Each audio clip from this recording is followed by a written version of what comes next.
I just have to play my own game. You know, I can't worry what the other quarterbacks are doing. I have to really just focus on what I have to do. You know, to get, not really to get the spot, but like, you know, I have to focus on every single practice, and the result is getting the spot.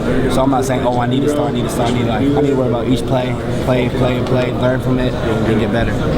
What's that relationship like between you and you? It's pretty good. Obviously, it's, you know, it's a competition, but we're boys at the end of the day. You know, if he needs help, I'm gonna help him. You know, if I need help, he's gonna help me.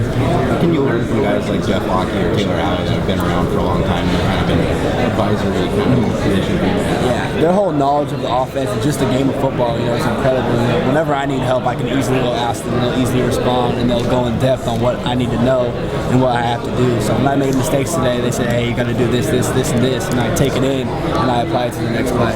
So I appreciate them a lot. Talk about the receiver group. It's about as deep as the school's ever seen. Man, it's crazy. That's like the one thing I can say. You just have, you know, guys, you know, your 2s and 3s and sometimes 4s, you know, who can go out there and make plays. So that's like that's a good problem to have. But you know, I can throw it to any receiver on the field and know he's going to get the ball. I know he's going to get open, so I don't have to worry about any receiver out there that's, oh, he might not get open. I can trust every single receiver out there to get the ball. And they're a deep group, but also experienced too. And how much does that help you guys in this quarterback battle? It's good because the more experienced, I believe, the faster you can go. So you know, the more experienced, the more time they've been out there, you know, the faster you can go. And obviously with the Ducks offense, it'll go as fast as possible. With you and Dakota, give me some similarities, but also some differences in who you guys are as quarterbacks. Similarities. He has a nice ball. He definitely has a nice ball.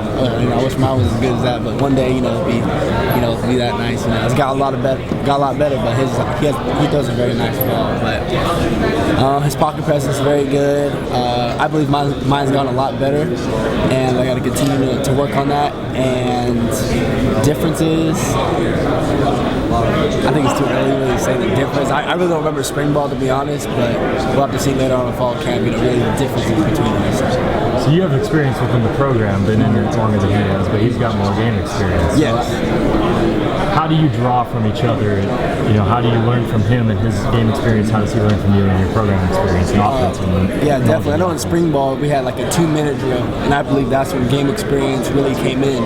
And when I watched him, he really was calm, knew what he was doing, like knew the situations, and ran it really well. However, when I went in there, you know, we were up, and I snapped the ball like there was like 20 seconds left on the clock, and I didn't need to do that. So that's just like a lot of learning stuff that I need to learn. But in order to gain experience, you need to be in the game. You know what I'm saying? So. And what's it like having a Heisman caliber running back in the backfield to kind of hand the ball off when you don't want to go this way up? So that's the best layup of all. Yeah, that's what I'm saying. I know it's ridiculous. You know, Royce is a great back. You know, he does what he has to do, and he's really good at what he does, and that's why he's a Heisman candidate. So you know, if you hand the ball off to him, you're guaranteed, you know, plus 4 yards. And Coach talked about how he's becoming a leader, a guy that's maybe not necessarily a born leader, but you know, is developing into one, but a quiet guy. What's it like? How have you seen his leadership grow? Royce, I feel like he's not too vocal, but the team listens. Like they not listen is like that's like follows what he does. That's a better way to say. They follow what he does. They know what he does. You know, it's the right thing. So hey, do the right thing. You know, Royce is the right thing. If you do what Royce does, we're gonna have a great team. That's the best way to put it. So.